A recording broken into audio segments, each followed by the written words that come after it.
From Hollywood, the Hollywood Radio Theater. Starring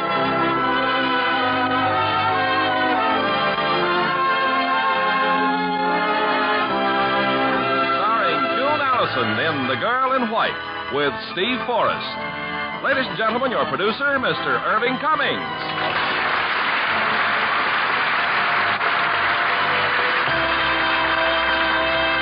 Greetings from Hollywood, ladies and gentlemen. Nowadays, we accept women in almost any type of profession. But around the turn of the century, the woman doctor was still an object of ridicule and contempt. Prejudice kept her from necessary training, and sometimes it even kept her from romance, as we shall see in tonight's play, The Girl in White, starring June Allison in her original role in this absorbing drama from Metro-Goldwyn-Mayer.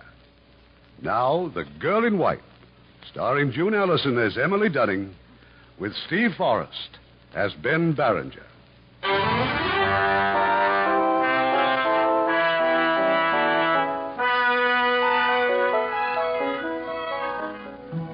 It's early in the 1900s. As yet, I had not met Emily Dunning, but her story, as I was later to discover, had its real beginning that afternoon when she called on her friend Marie Yeomans, a lady doctor.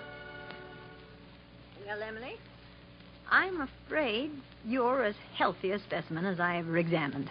Your heart's a trifle fast, but that's just the excitement. Well, my goodness, Jody, who wouldn't be excited? All my life I wanted to see Europe, but I never had a rich aunt to pay the expenses. I envy you. You needn't. I'm not going. Not going? But it was all settled. Yes, without anyone asking me. Emily, you're a born nonconformist. Your family only wants to give you an opportunity to marry any eligible male. There are worse fates, you know. Well, I'm not going to get married.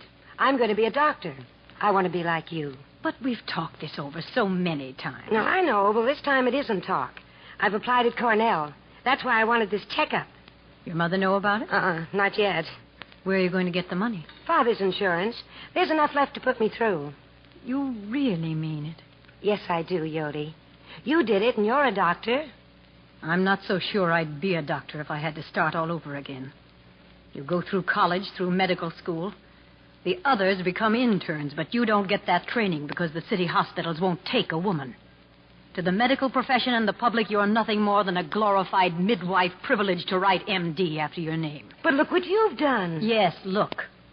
Up to my ears in bigotry and prejudice. You forget the first time you came to this office. You almost ran away when you saw me. Oh, Yodi, that was so... Your mother was sick. You couldn't find anyone else, so you had to accept me. But there isn't a doctor in New York who could have done any better. Do you know if it weren't That's not the point. The point is that the ailing public won't permit a woman to help them. No, Emily. Medicine is a man's world. I don't believe it. I don't believe it's a man's world. And I don't think you do either. What am I going to do with you? You're going to help me get into Cornell. Oh, please, you will help me, won't you, Yodi? Help you? I'll burn the place down if they don't take you. I guess I know a friend when I've got one.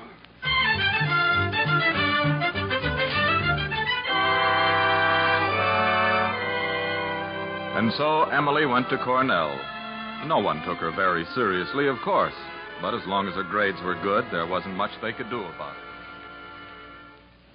So we discovered that the skeleton in the human adult consists of 206 named bones. There are, however... Mr. Barringer. Yes, Professor. I'll take that paper if you don't mind. It's really nothing, sir. Just a few notes. I'm sure you won't mind if we all share them. Yes. There was a young medic named Dunning whose way with the scalpel was cunning. When she whittled a gizzard from its A to its izzard, it looked up and said, "Gosh, you're stunning." Splendid, Barringer. You should transfer to literature. Sorry, sir. Perhaps the subject of this charming verse would care to say a few words. Oh, no. No, thank you, Professor. But I wish you to, Miss Dunning. Well, take the pointer and describe the skeleton.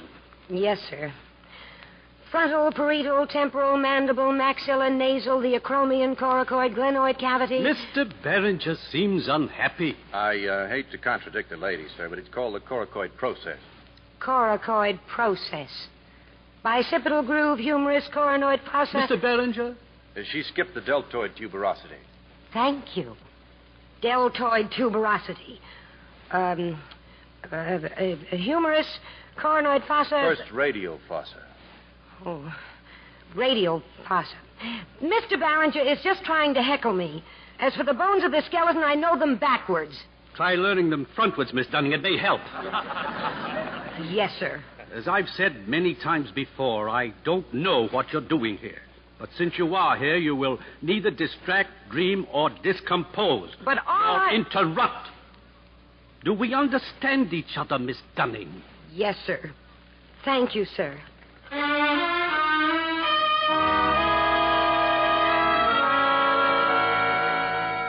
But Emily survived. They even came to accept her, faculty and students alike. And that one student in particular, Ben Berenger. Ben and Emily saw a lot of each other, and at the end of their senior year at a dance.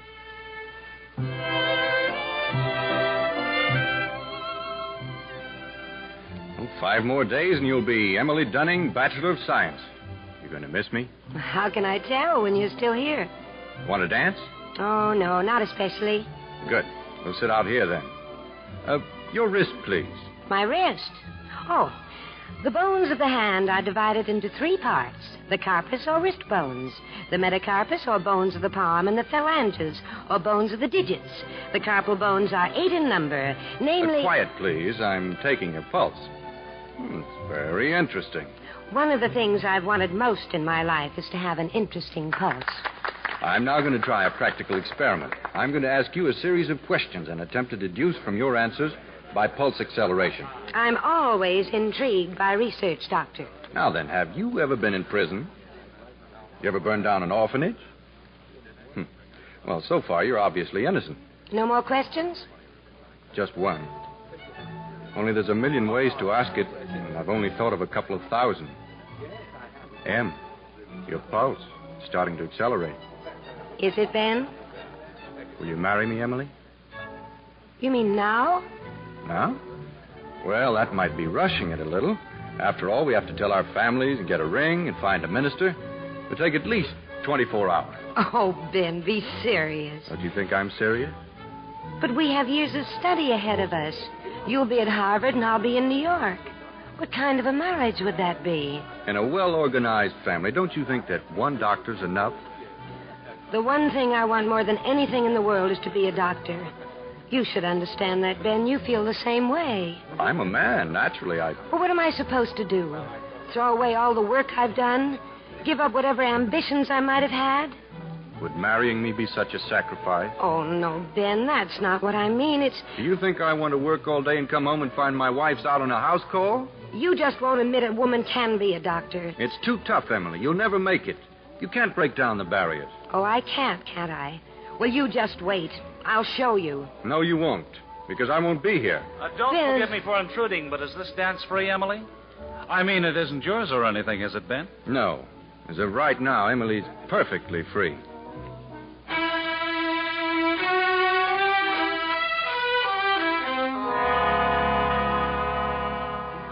So Ben went to Harvard, and Emily to New York, the Cornell College of Medicine. Her family had moved to Cleveland, and Emily went to live with Dr. Yeoman. 2 o'clock, Emily. Go to bed. How can I? The finals are next week. By now, you should know the answers better than your professors do. And what are you doing with my stethoscope? I'm listening to my heart, trying to locate the valves. Well, there are 3 important ones. Aortic, mitral. And pulmonic. I know that. But where? Listen to my heart, and I'll help you. Oh, fine. Thanks, Jerry. Well? I'm listening. Aortic? You can't mistake them. There are certain positive sounds. Yes. Yes, I know. What's the matter with you? Yodi, your heart, it doesn't sound normal. Oh, it isn't normal. I have a mitral stenosis. Well? What's it sound like? Well, there's a sort of a rumbling, dystolic murmur. Yodi, how long have you had it? Years? Oh, don't look so woebegone. I can live to be 100. You shouldn't be working so hard. You shouldn't be working at all. That's pure rubbish. Work is the most important thing in my life. And if this lamp isn't out in 5 minutes, I'm going to whale the tar out of you. Now get to bed. Yes, ma'am.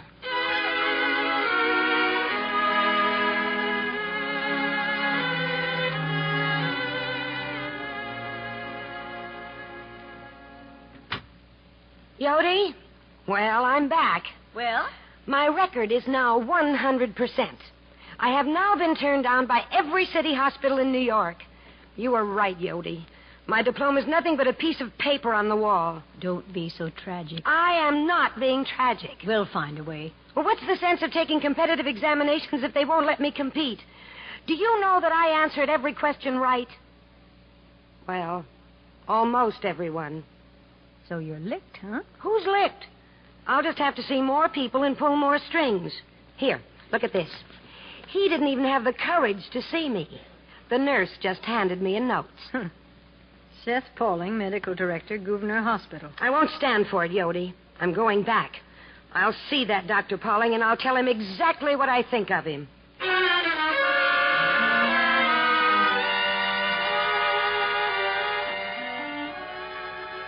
On Thursday afternoons, I had office appointments at the hospital, which accounts for my meeting with a very angry young lady.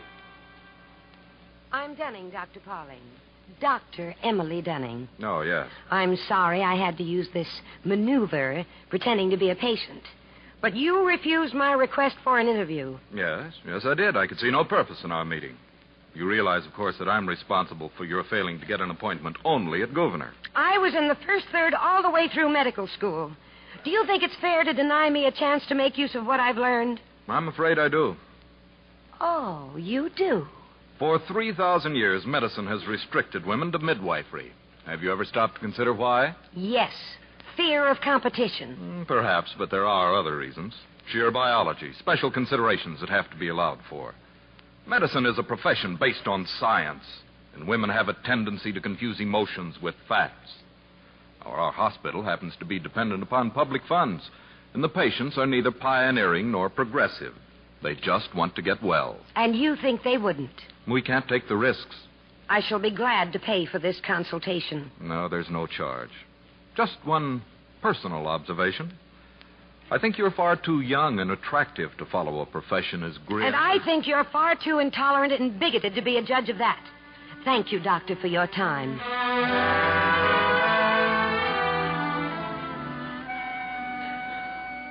But neither Dr. Dunning nor I had reckoned with her friend, Dr. Yeomans.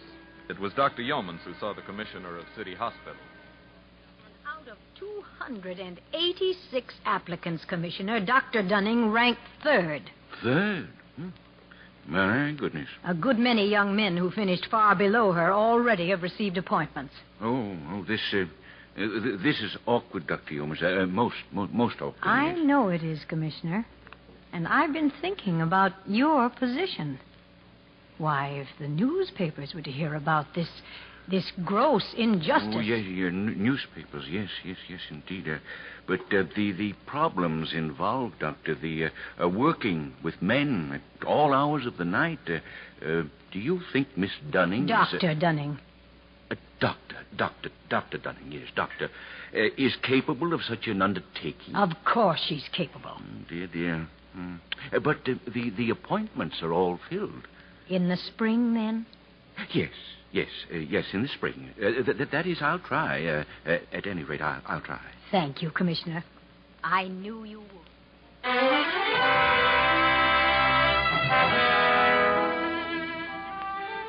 The following May, Emily Dunning received her appointment. She was assigned to my staff, the first woman intern in a New York hospital. The newspapers had a field day. So if there's nothing else, Dr. Pauling, I'll see about my living quarters. Oh, but there is something else, Dr. Dunning. I want you to know how I feel about this.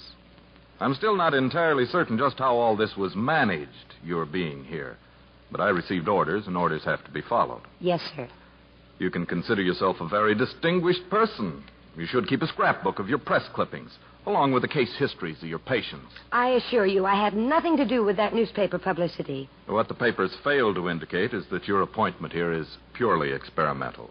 Yes, sir. During your first year as an intern, you'll be required to do a great deal of ambulance riding. Dresses weren't exactly designed for this sort of work, or high heels for lugging one end of a stretcher down a fire ladder. I've had a special uniform made. Lindsay's waiting for you in the hall. She's our head nurse. She'll show you to your room. Thank you, Dr. Pauling.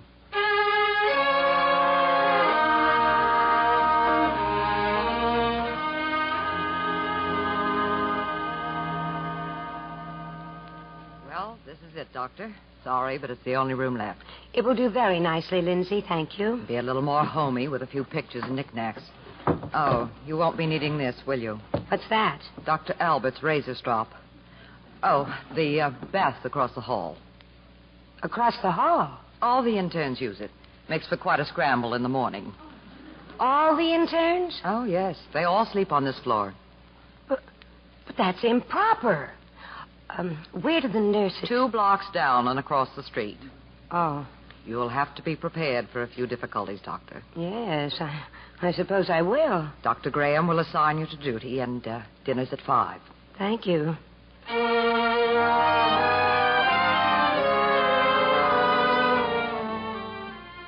She reported for duty half an hour later. She was assigned to the dispensary, and waiting there was another surprise.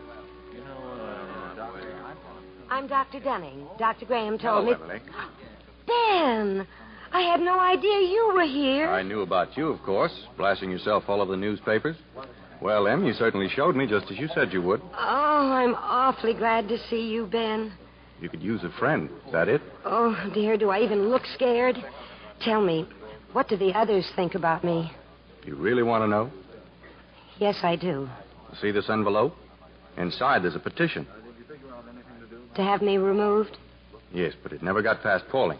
He's pretty explicit about it. Pauling? But you know, Pauling doesn't like me either. He's not thinking about you, Emily. It's the hospital. He says the petition would only bring bad publicity to Gouverneur. Well, I better get you started. Yes, I guess you'd better. You'll have a little office across the hall. You'll work here 2 days a week, outpatients. You'll get them 3 in a batch.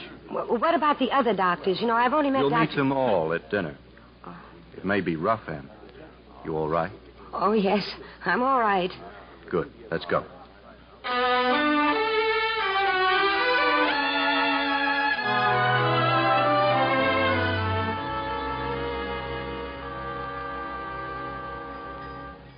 And we all eat at this table, Dr. Dunning. You can sit wherever you like. Thank you, Dr. Schneider. As for the rest of us, Dr. Dunning, this is Dr. Wilson. How do you do? How do you Dr. do? Williams. How do you do? Dr. How do you Bleeker. do? Dr. Barkley. How do you do? You've already Hello. met our supervising physician, Dr. Graham. I meant to ask you before, Dr. Dunning, how's the suffragette movement these days? Oh, well, I haven't really given it a great deal of thought. Oh? I imagine you'd be quite active in it. Where do you come from, Doctor? Yes, I expect you must find New York very confusing. I was born here, Dr. Graham. Dr. Graham hails from Indian Springs, Oklahoma. Now, where have I seen this liver before? Is this the surgery special? Oh, careful, Schneider. You'll turn our delicate tummies. Well, the coffee will quiet him down. They put chloroform in it. And the food here is a major calamity, Dr. Dunning. Well, perhaps Dr. Dunning give one of her newspaper friends to start a campaign. Oh, by the way, Doctor, you're on an ambulance call tomorrow. You start at 6 a.m.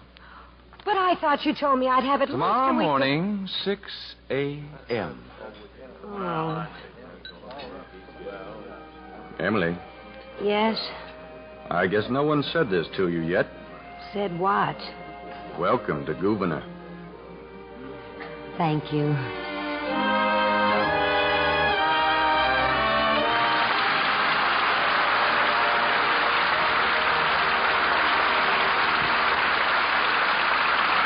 In just a moment, we will continue with Act Two of the Hollywood Radio Theater.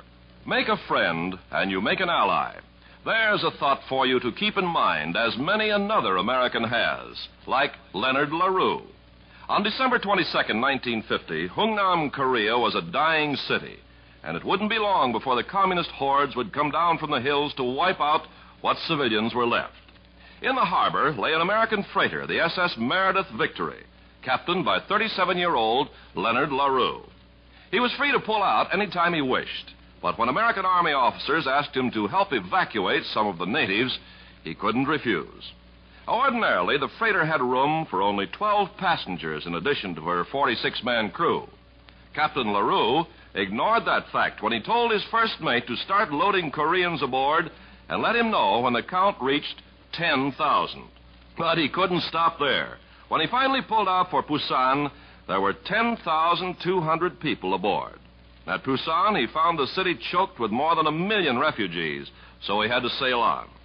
It wasn't until December 26th that he landed his passengers at Cujeto.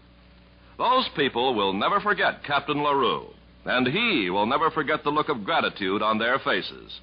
He'd proved to himself that by helping others, you help your country. Now our producer, Mr. Cummings. Act 2 of The Girl in White, starring June Allison as Emily Dunning, with Steve Forrest as Ben Barringer.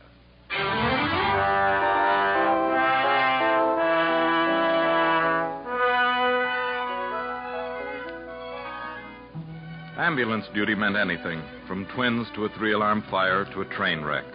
The ambulance was a 1-horse wagon with a veteran driver named Alec. One of Emily Dunning's first calls was down at the waterfront, a dock accident on Pier 14.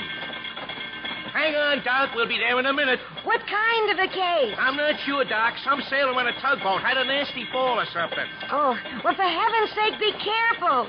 Do you have to drive this way? Gotta make time, Doc. Don't worry. Haven't lost an intern yet. Come on, Jim. Come on, boy.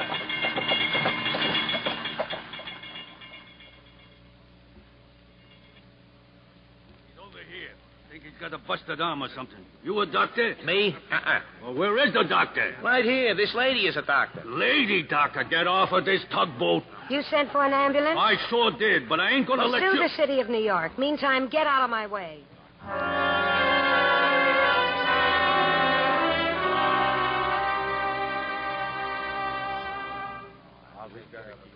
And those last 2 we brought in are 2nd-degree burns. You'd better call Dr. Schneider. You've had quite a night, Dr. Dunning. Get some rest. All right. Good night, Lindsay. Say, Doc, could I talk to you for just a minute before you go off? Sure, Alec. Out in the ambulance shed, huh? Oh, and you better bring your bag. What's the matter? Sick horse? No, the horse is fine. But I got something I want to show you. All right, Alec. What is it? Well, you're doing pretty good, Doc. I've been watching you. Look, do you mind if I give you a couple of pointers? No, not at all. Well, now, this has been a pretty light day. Light? 21 ambulance calls? Wait till things really start popping. Now, look, the main thing you got to remember is speed, because sometimes a minute can mean life or death. Now, look, when you get a call, you come running into the shed here. Well, you got to get up on the wagon fast. See, look, I'll show you what I mean. But I do. I jump on the step and I climb in. Yeah, but now what? Watch. See, bag, you grab in your left hand. You grab the strap in your right hand. Now, bag, grab 1, jump 2, step 3, sit 4, swing 5, 6, hang on. There, you see what I mean? Yes, but there's only one thing you overlook. Huh? I'm wearing skirts. Oh, yeah. Well, all right, you got to try it anyway. All right, you ready? Yeah, I'm ready. Now go. Left hand, bag, grab 1. Jump 2, step 3, sit 4, swing 5, 6, hang on. Well? Well, you're trying too hard, Doc. Oh, well, it's that swing 5 business. Does my petticoat show? Of course it shows. Go ahead. Now try it again. Okay. Yeah, all right, now. Nice and easy now. Yeah. 1 step, 2 jump, 3 step, 4 sit, 5 swing, and 6 you hang on. Hey, that's more like it. Yeah. Who's doing that? Don't pay any attention to them, Doc. Just the other interns up there in the 3rd floor window. Ignore them. Thank you, Alec. By the way, you're awfully nice. Oh, sure I am. My horse loves me. All right, now once again.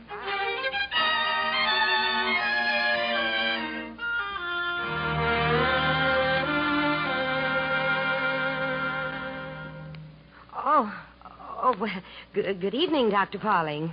Dr. Dunning, this is the surgery room. May I ask what you're doing here? Oh, well, yes. That is, I was just looking for a pair of scissors. What for? Oh, well, my petticoat. You see, it shows This is an operating room, not a notions counter.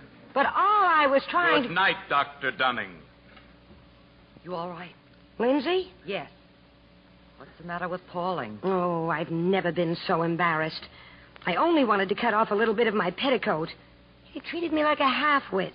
Give me the scissors. Sit down and I'll do it. All right, well, we'll just do the bottom ruffle. You see, when I climb in the ambulance, what's he doing here anyway in the middle of the night? Middle of the night? That's nothing. You're liable to find him here any time. But he's been getting worse ever since it happened. Since what happened? The divorce. Divorce? No, it was a regular bombshell. Everybody thought it was a perfect marriage. There. How's the petticoat? It's fine, Lindsay, but why? I mean, Dr. Pauling's divorce. Who knows? Oh, there were millions of stories. Funny how people just adore other people's troubles. Well, good night, Dr. Dunning. Good night, Lindsay. And thanks again.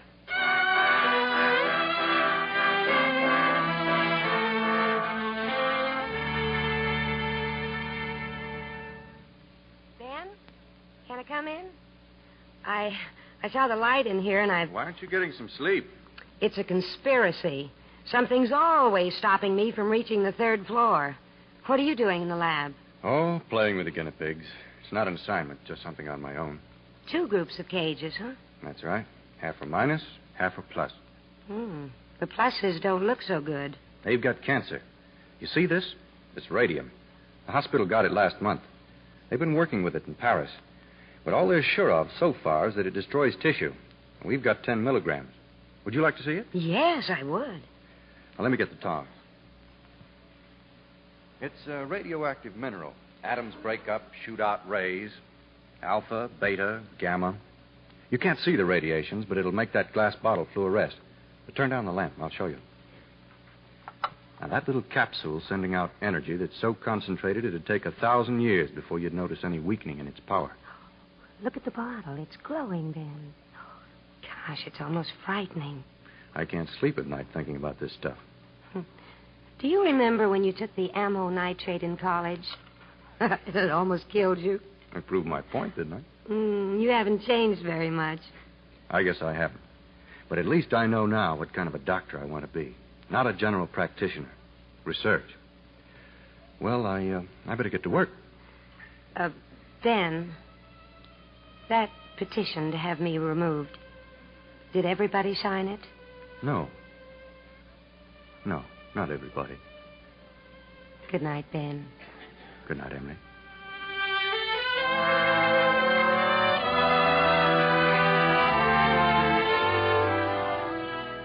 Yes, the petition had failed.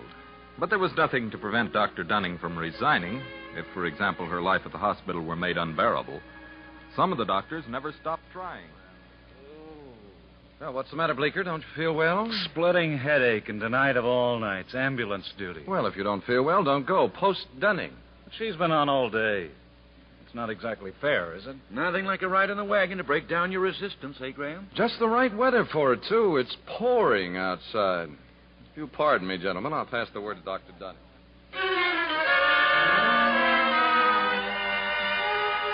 And so Emily stayed on the ambulance. Among the cases brought in was a man. He was carried into the emergency room. Well, Doctor? I can't detect any pulse, Dr. Graham. Oh, neither can I. You see, that's the phenomenon. When they stop breathing, their heart stops and they're dead.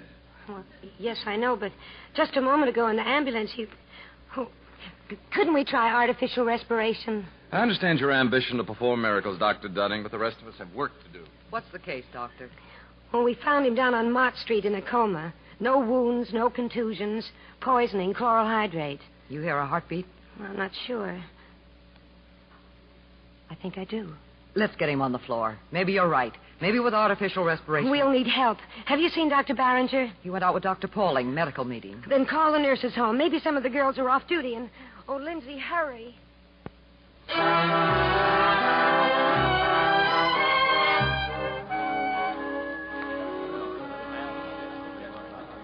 All right, Lindsay, would you mind telling me what's going on here? Dr. Pauling, an emergency case, Doctor. Poisoning. He was dead an hour and a half ago, but he's alive now. Dr. Dunning and the nurses, sir, they're walking him up and down the corridors. We've given him coffee and stimulants. He's going to be all right.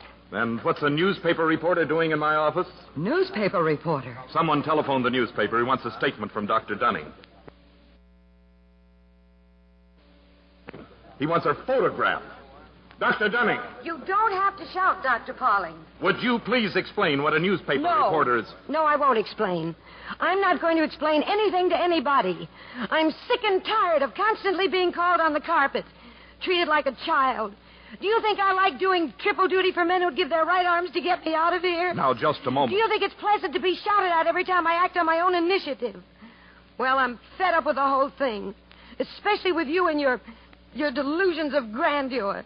Lindsay. Yes, Doctor. Get the patient to a ward. I'll be in the dispensary.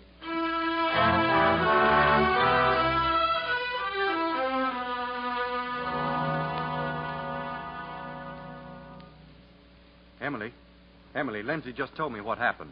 Well, I never thought they'd beat me, Ben. But they have. I'm going to quit. Oh, no, you're not. You're not going to give them that much satisfaction. Look, Emily, I've sort of been in this plot from the beginning, and I'm ashamed of it. You've been wonderful. And as far as the boss is concerned, Pauling can't bear a grudge for more than 5 minutes. Just don't let those hyenas suspect you even thought of quitting, even for a second. Just show them. All right, Ben. I'll try again. How long has it been since you've had any fresh air? Oh, I don't know. When's your next Sunday off? Oh, I don't know, the 15th, I guess. All right. I'll switch mine. We've got a date at 9:30 that morning. Dr. Dunning. Yes? Dr. Pauling wants to see you. He's in the consultation room. Thanks. Come in, Dr. Dunning. As you can see, I've called in several others, interns and nurses. And Alec here wants to tell you something.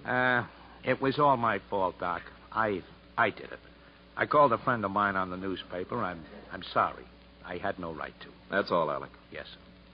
Publicity can work a great disservice, Dr. Dunning, not only to you, but to the hospital. Of course, all this might have been avoided by a little more thorough diagnosis by Dr. Graham. Yes, sir.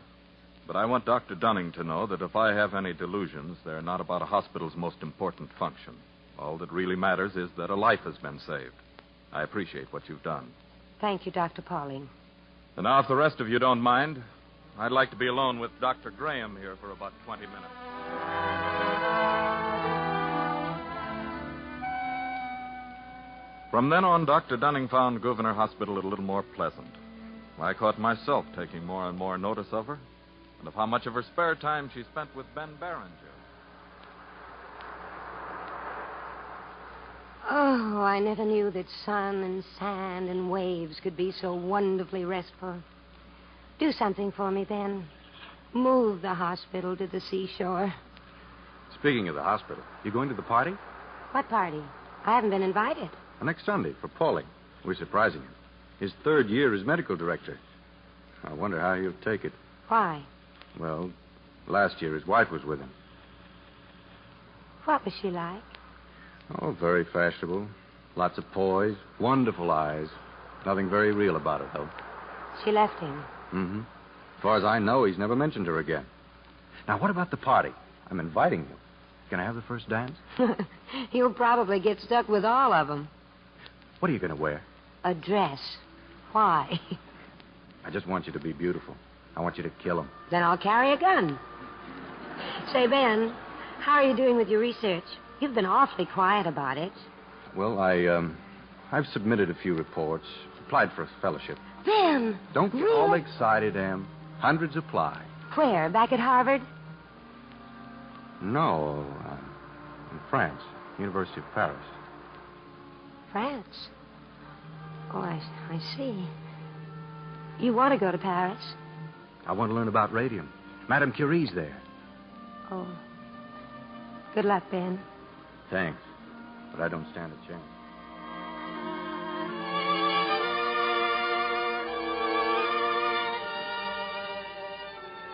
The party was a complete surprise.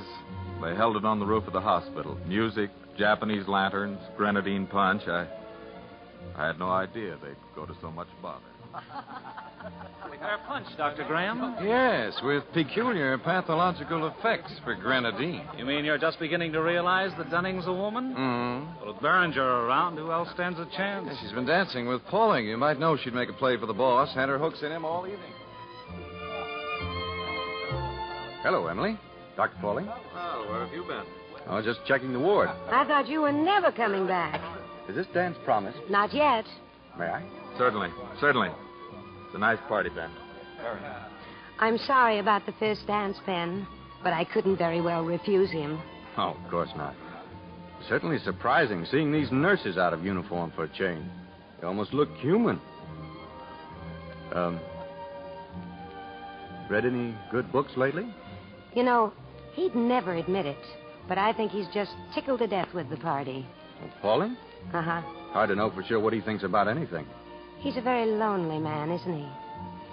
Emily, are you in love with him? In love with him? Well, don't get in such an uproar. I'm not going to knock his block off. Oh, well, now, really, you're just being ridiculous. It's a wonderful dance tune, isn't it? Dr. Barringer, I'm sorry, Doctor, but you're wanted in the ward again. Thanks, Lindsay. See you later, Emily. Oh, yes.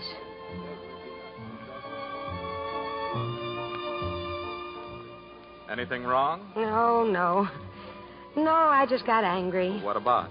Nothing, really. It's my own fault. Glass punch? Please. You're smiling now. What's so amusing? Well, I was just thinking about the first time I came to see you. Your attitude was so forbidding and final. It hasn't changed.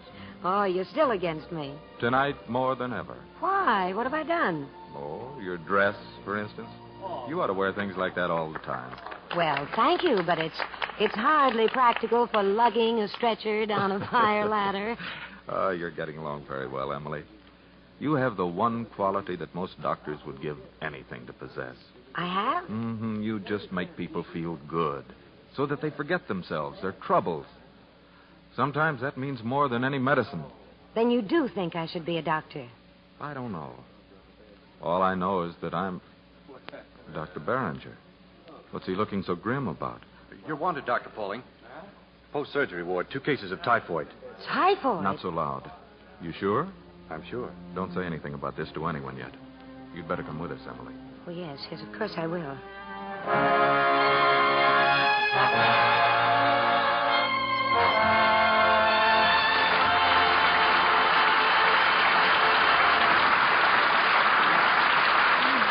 Act 3 of the Hollywood Radio Theater will continue in just a few moments. Make a friend, and you make an ally. There's a thought for you to keep in mind, as many another American has. In 1945, Lyle Hayden was sent to Iran by a privately financed organization to help the farmers with their agricultural problems. At first, they were listless and disinterested. But Hayden started a small demonstration farm to show them what could be done. He began to drill for the water he was sure lay beneath the villages. And when he hit it, his second-hand pump began pumping 15,000 gallons an hour. Well, now the Iranians welcomed his help. With their aid, he purified the water, removed the threat of malaria from the irrigation ditches, started a successful chicken breeding program. Then he opened a free school to teach the children reading and writing. And it was so successful that the Iranian Minister of Education asked him to organize his teaching methods in other villages. Hayden offered a teaching job to any young villager who could learn to read and write. The successful ones came from his night school classes. As the months and years went by, Hayden continued educational and agricultural programs throughout the country. And today, what prosperity the peasant farmers of Iran enjoy can be attributed to the tireless work of Lyle Hayden, who combined the best qualities of missionary and businessman to win the thanks of a grateful people. Once again, an unselfish American proved that by helping others, you help your country.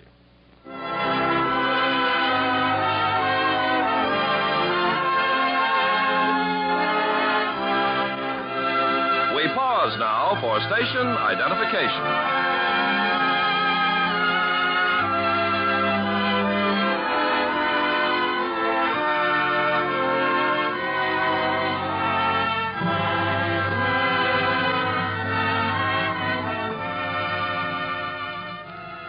The curtain rises on Act 3 of The Girl in White, starring June Ellison as Emily Dunning, with Steve Forrest as Ben Barringer.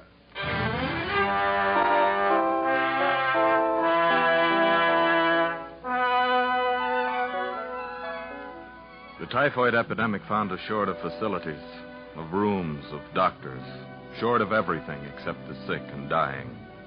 We appealed to the health department. They sent us 2 relief doctors.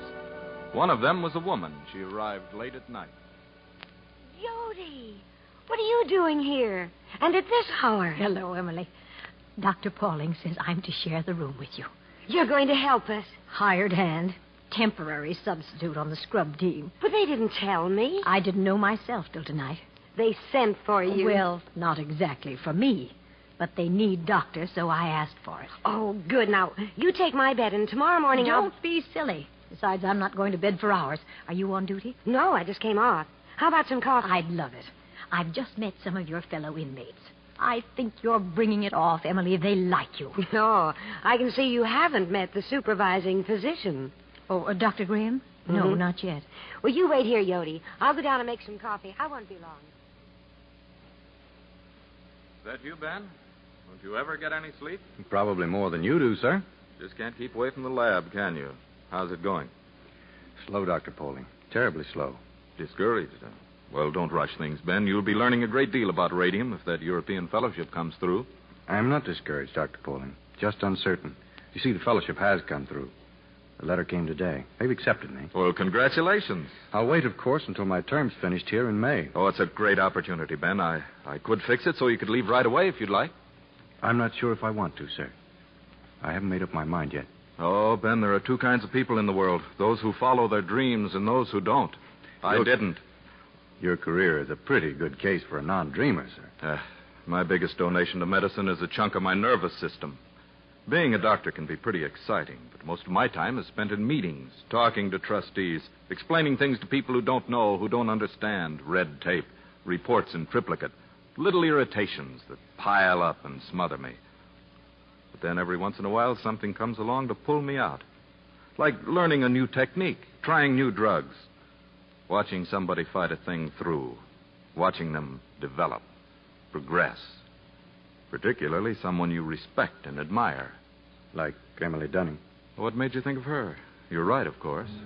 People like Emily. People like you. Better get some sleep, Ben. And you? I will, as soon as I have a look at the ward. Good night.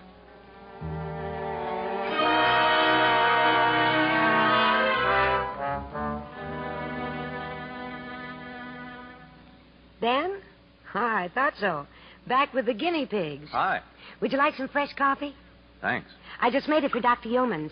Did you know she was here? I'm her assistant, only she thinks she's mine. We had quite a talk before. Oh, she didn't mention it. She's a wonder, Em.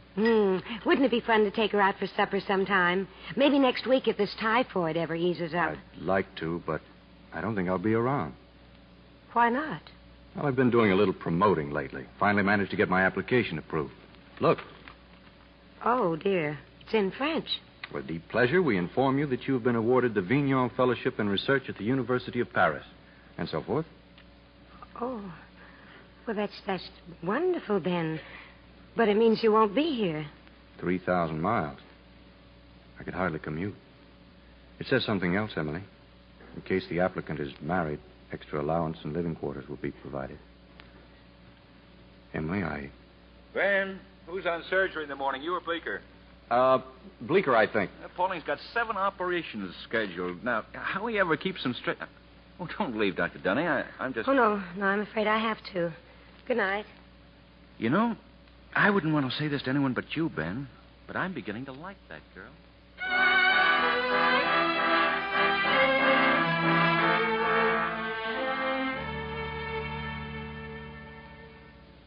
Sorry I took so long, Yodi. Oh, the coffee smells wonderful.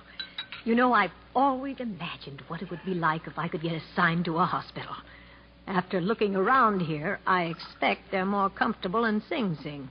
Just the same, it's wonderful. Dr. Pauling's quite a man, and I like Ben Barringer. He'll be a fine doctor someday. Oh. Well, what's the matter with you? Yodi. Yodi, have you ever been so mixed up you just didn't know what to do? Well, of course. Is it Ben? Oh, Emily, it can't be that serious. I just don't know what to do. A wise old nurse once told me that if you run into a problem and you don't know what to do nothing. Just wait. You'd be surprised how well it works. When the time comes, Emily, you'll know. But for heaven's sake, If you're sure he's the right man, don't let anything stop you. Don't wait and turn into a spinster like me. Dr. Emily Dunning, indeed.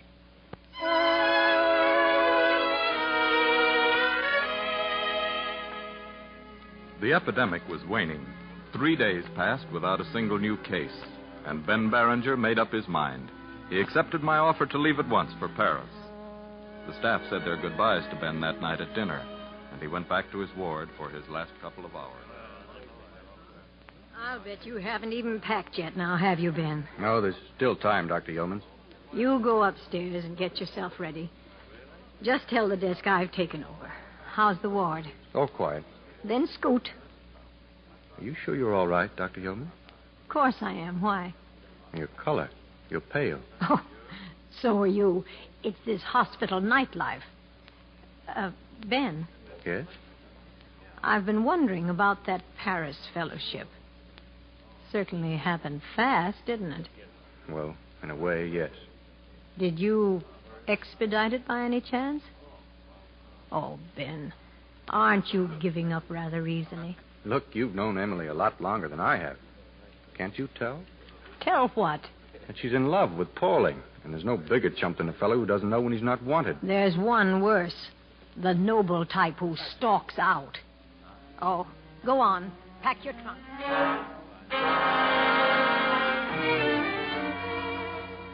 Yes, Dr. Yeomans, as usual, was working overtime. About an hour later, Emily received a frantic call from one of the nurses. When she reached the ward, Dr. Yeomans was dead.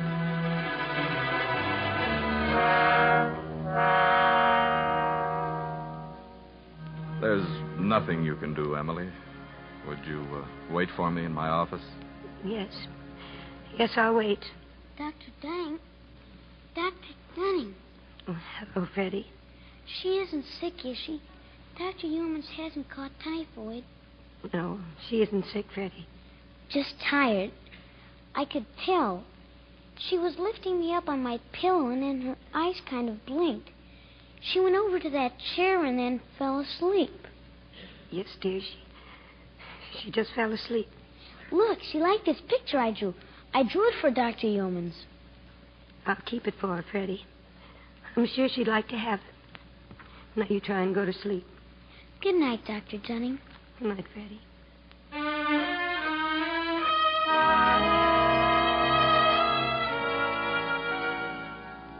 I just wanted to speak to you, Emily, just for a moment. I knew Dr. Yeomans only a short time, but I feel as though I'd lost a friend. It's all right, Dr. Pauling. We talked about it a long time ago. Her heart, it happened just the way she wanted it to. Only I just can't help thinking about all those years she was a doctor. All that skill and knowledge, it's just wasted. No, a doctor's knowledge is never wasted. Especially hers, because you've got it now. But it showed me how stupid I've been about women being doctors, about you in particular. I want to apologize for having been so narrow-minded, intolerant. And there's something else you've made me realize, that without an awareness of people, one's work is nothing. I wonder if I haven't made the same mistake. You? Being a doctor is the most important thing in my life. But it isn't the only thing. I've lost something just as important in a different way. I think you'll find it, Emily. I don't know. Good night. Good night, Dr. Pauling.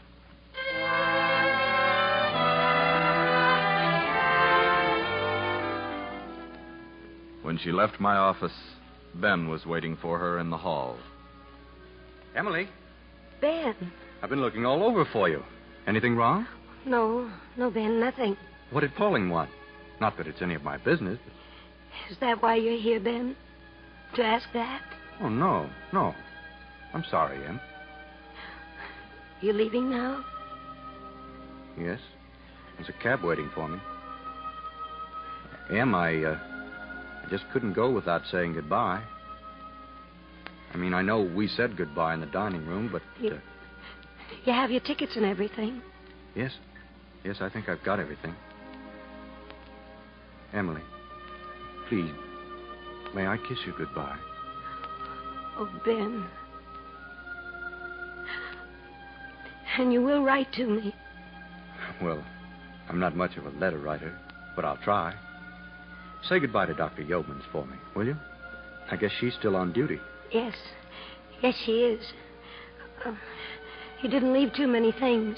Well, I packed everything I could. The rest I gave to Bleecker and Schneider. Ben, don't study too hard. Now, you try to have a little fun now and then. Oh, I will. I will. I guess in Paris... I love you, Ben. I always have. Emily, I love you so much I can't leave you. Oh, you have to go. It's your work. I'll be here when you get back. Good luck, Dr. Barringer. Good luck, Dr. Dunning.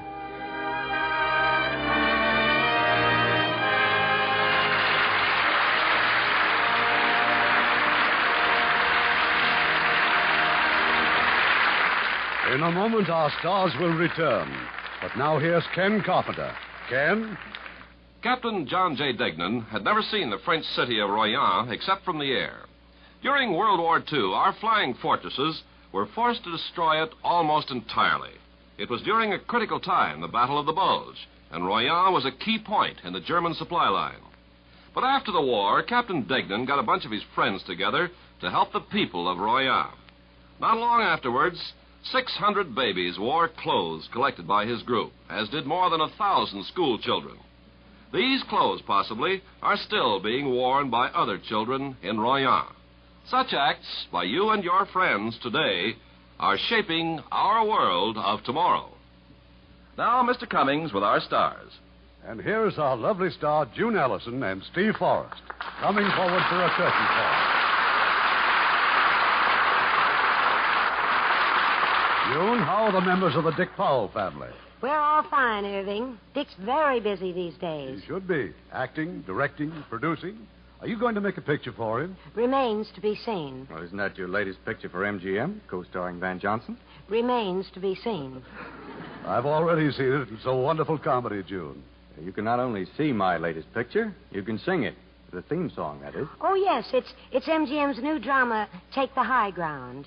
Yes, it stars Richard Widmark, Carl Malden. It's called Take the High Ground in honor of the ground forces of the Air Force. And they're adopting the march and the picture for their theme song. I've heard it. And will be a great addition to our armed forces music. And, June, I hear you have quite a few additions in your family. A few additions? Oh, they're puppies, Irving. You see, Richard taught little Pamela how to sing, How Much Is That Doggy in the Window? Well, she sings it continually, so we have quite a few new puppies. And now, Irving, what's for next week's show? June, you won't want to miss the absorbing drama we've chosen. It's 20th Century Fox's recent screen hit, Lure of the Wilderness, a thrilling story of the swamp country. And starring in their original roles, in one of the most unusual romances ever filmed, will be Gene Peters and Jeffrey Hunter. We'll look forward to it, Irving. Good night. Good night, Irving. Good night, and thanks for a fine evening.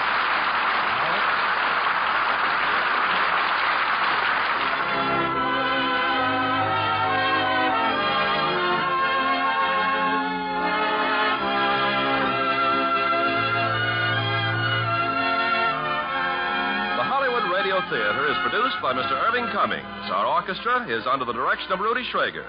This is Ken Carpenter inviting you to join us next week at this same time for another presentation of the Hollywood Radio Theater.